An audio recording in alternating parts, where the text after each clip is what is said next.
নমস্কার বন্ধুরা, আজ আমি দেখাবো আমার শীতের ছাদ বাগান। এবার ছাদ বাগান করতে গেলে যেটা সবার আগে দরকার তা হলো টব। এই টবগুলো কিনে আনার সাথে সাথে আমাদের বাড়ির বিড়ালটা তার ভেতর বসে পড়েছে। কি আনন্দ ওর! আর তারপর যেটা দরকার সেটা হচ্ছে ভালো মাটি। এই মাটির মধ্যে আছে বাগানের সাধারণ মাটি, গোবর সার, পাতা পচা সার, বালি, সর্ষের খোল সব কিছু একসাথে মিশিয়ে একটা মিডিয়া তৈরি করেছি এবং ওই মাটি দিয়েই আমার আগের বাগান বিলাসগুলোকে রিপোর্টিং করেছি, কেননা এইবার অনেক ফুল হবে শীতকালে। তারপর এইবারে বাজার থেকে তো ছোট ছোট চারা গাছ সব কিনে এনেছি। কসমস, ক্যাপসিকাম গাছ, ডায়ান্থাস, ডালিয়া, চন্দ্রমল্লিকা, আরও একটা বাগান বিলাস, এই যে সব সেই গাছগুলোকে, মধ্যে ক্যালেন্ডুলাও আছে, পিটুনিয়াও আছে, সব বসিয়েছি। বাগান বিলাসটা তো এত সুন্দর ছিল, চাঁদের সাথে তো তার একটু ভিডিও করলাম।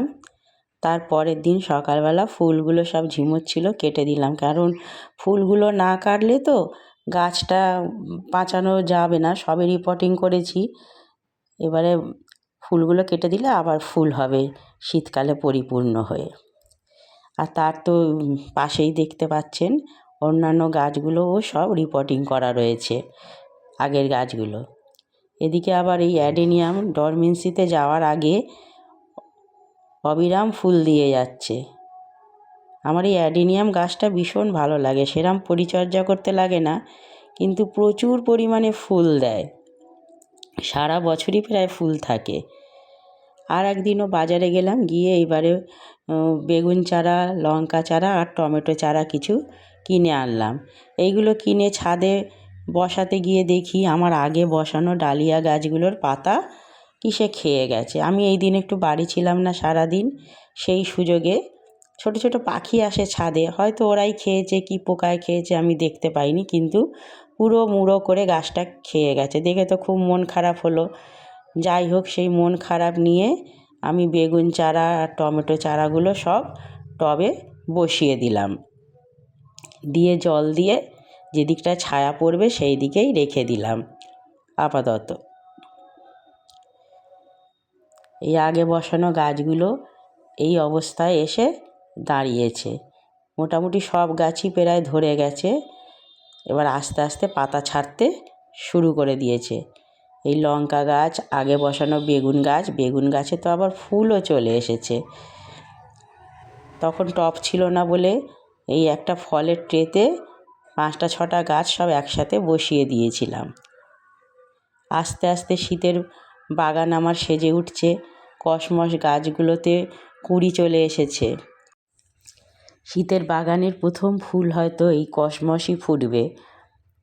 এর রং গোলাপি হবে, দেখেই বোঝা যাচ্ছে কুঁড়িটা। শীতের বাগান যখন সেজে উঠবে সত্যিই দেখতে সুন্দর লাগে। তারপর নতুন টবে আমি ক্যালেঞ্চো, আমার আগে ক্যালেঞ্চো গাছগুলোকে সব রিপোর্টিং করেছি। এই একটা ক্যালেঞ্চো গাছ বন্ধুর বাড়ি থেকে এনেছিলাম, তার থেকে ডাল কেটে কেটে কত গাছ করে নিয়েছি। আর আমি এই যে হলুদ রঙের বাগান বিলাসটার যে ফুলগুলো কেটে দিয়েছিলাম, গাছের সব পাতা ঝরে গিয়ে ওই যে নতুন ছোট ছোট ফের পাতা বেরোতে শুরু করেছে। আবার শীতের বাগানে আর একদিন গিয়ে এই গাছগুলোকে আনলাম। হলুদ কাটা মুকুট আমার ছাদে ছিল না, সেটা এনেছি। অ্যাস্টার এনেছি আর একটা গ্যাজেনিয়া এনেছি। এই কাটা মুকুটেরও খুব একটা যত্ন লাগে না, কিন্তু সারা বছর বেশ ফুল দেয়। ছাদ বাগান করার জন্য এইসব গাছগুলো ভীষণ ভালো, কম যত্নে কম পরিচর্যা, মানে ভালো ফুল দেয়। এই যে গাছগুলোকে সব রিপোর্টিং করেছি। আর আমার লঙ্কা গাছগুলোকে একটা শোলার বাক্স মতন ছিল, তাতে বসিয়েছিলাম। সেই লঙ্কা গাছগুলোতেও সব কুঁড়ি চলে এসেছে। আমার যে কী আনন্দ লাগছে দেখে কি বলবো। ভিডিওটি ধৈর্য নিয়ে দেখার জন্য অসংখ্য অসংখ্য ধন্যবাদ। ভিডিও যদি ভালো লাগে অবশ্যই আমার চ্যানেলটি লাইক ও সাবস্ক্রাইব করে দেবেন, অনুরোধ রইল। নমস্কার, সকলে ভালো থাকবেন।